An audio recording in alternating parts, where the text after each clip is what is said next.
Good morning, welcome back to the channel, Video Diary on the Farm. Yeah, it's another damp week, by sounds of it on the weather.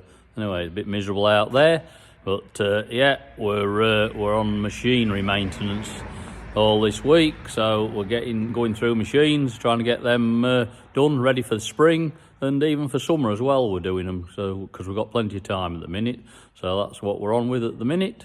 So hope you make it through to the end, and we'll catch you later. Yeah, George is just on with doing all the bearings on here, getting them all done. He's been through all of them. Just got the last one he's on with. Got some bushes to fit in here, in there. Got a bit of play on now, so get that done. Getting it all ready for a bit of spring work. All done. So George is just fitting the new bearings. It's a mucky old job though. There's the shaft. And fitting new seals on as well, because if you don't, they soon let muck in after you put a new bearing in. We're back on loading wheat out this week. A few more loads going. Keeps going down steadily.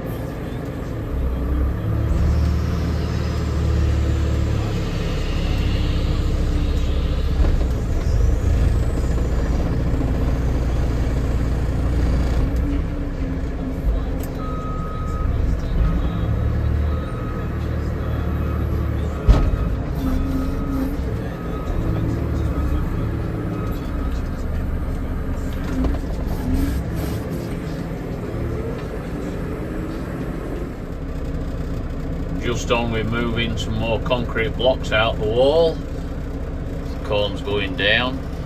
But yeah, keep removing them, because like I said in another video, the mice are running underneath them. But anyway, I just keep pulling them out, it'll stop them. These blocks are heavy.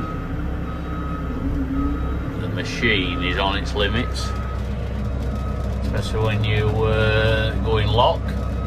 You get the bleeper going. And it lifts 3.2 tonne, this machine, but with it being a centre pivot, when you have it in lock, it derates it. So you've got to be very careful moving these about. So yeah, each one of these blocks will weigh 2.5 tonne, I'd have thought. They're heavy, they're very heavy. Anyway, we'll take them outside, put them round the back, so they get some air around them, and ready for putting in again at harvest. Well, we've got the NZ in the workshop now. We're going to get it checked over. But, yeah, George spotted something, eagle-eyed. As you see, we've got a wheel taken off there and strapped off. I'll show you the tyre. Well, the tyre is actually, the beading is actually disforming. And it's just the way it stopped. Let's see if we can get it around so you can see. Yeah, it's actually... When you look at it here, that's that line, and then it's coming away from the bead. The actual tyre wall, it comes round here, then goes back in. It's gone elongated, and it just happened to stop in the right places, and George saw it. So that actually, the tyre's had it, so we're going to get something done about that. I know there's a little dent in the rim there, but we'll get that'll soon knock back. But yeah, definitely want a new tyre on there. So it just shows you should check through your machinery, because if you've got, it's one of the road ones, and get going down the road with that and it blew, it'd be a pain in the backside, especially when you want to get on and use it. So yeah, pays to go through the machines. The maintenance continues. We're just taking some old pipes off on the NZ. I've got I want to show you one we took off already. They're rusting. If you can see, they're all rust going on the pipe there. They're all perishing, so they've been on a long time. This one's the same. So we're just going through it, making sure it don't blow when we want it. Hopefully we shan't want too much this year, but yeah, anyway, we'll keep finding a bit on it. We had a good morning out yesterday. We went on an Enrosso course, which we do annually to gain 10 points. Enrosso stands for National Register of Sprayer Operators. So we go on that course every year because we have to gain 11 points now a year to stay a member of that, and that's a requirement for the red tractor. But yeah, the course was all good. About nozzles and droplet sizes was one of the main topics covered, which is an important aspect of it. And yeah, the Enrosso, it stems from the voluntary initiative, which was set up many years ago to try and stave off government pesticide tax on chemicals, what was being said about at the time. And, well, the voluntary initiative, its aim is to make sure that the correct practices are put in place for applying pesticides and done safely, and to adhere to any environmental rules and anything like that, so the job's done right, and make sure all the spraying equipment's updated and tested annually or every 3 years, which is, well, 3 years can be done every 3 years, but the red tractor scheme requires it to be done annually. So yeah, another cost, but yeah, it just means that the sprayer is up to the job, no leaks or drips or anything, and it's putting it on accurately, which is what the job's all about. But yeah, it was a very enjoyable morning yesterday, and we got the points. There was 3 of us that went, Andrew, George and myself, and along with a group of other people, and they run these courses throughout the year all over the country. Not just who we went to, but different spray companies and independent people run them, so that people can get the points. All right, we're back on the SLD maintenance now. We're taking the legs out like that, because I said before there's a lot of play on them and putting new bushes in. So we've done some already, and there's the leg out. I'm going to show you how it's done with the new bushes in. But they're not coming out very easily, as you'll see in a minute when we do them.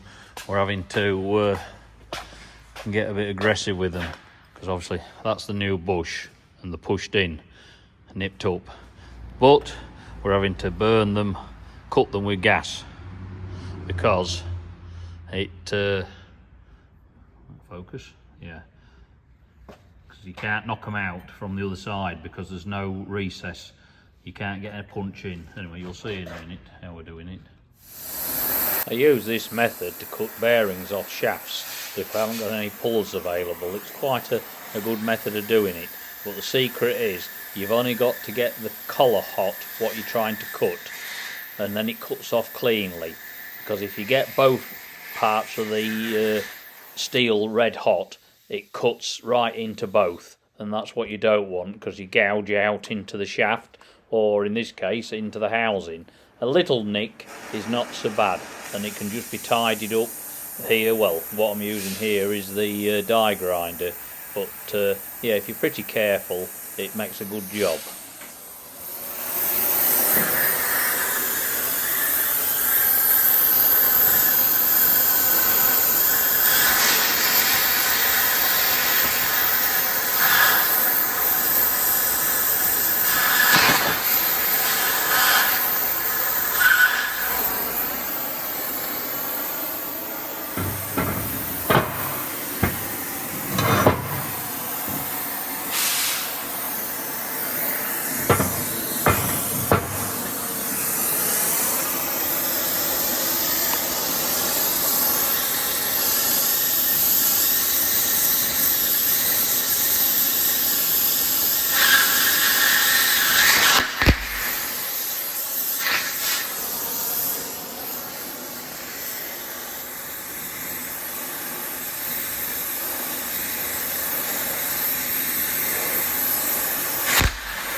hopefully they'll just knock out now. We've loosened them. Knock it out there.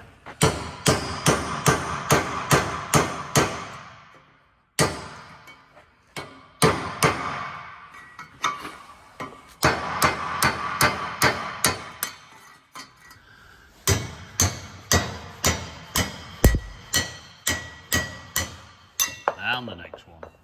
There we go. Yep. There it goes. She's out. There we go. Another one bites the dust. Yeah. Some are easy, some are a little bit hard. That one's cut me off in two. But let me just turn it over, George, a minute. I'll maybe get it. Yeah, if I can get in there, I don't know whether I can. When there's a lip where my finger is, just in there. I can see it. Zoom in. That's it. There's a lip, so it's laid down, so the bush fits in here. So anyway, we'll show you putting the new bushes in a minute. This is how we put them in.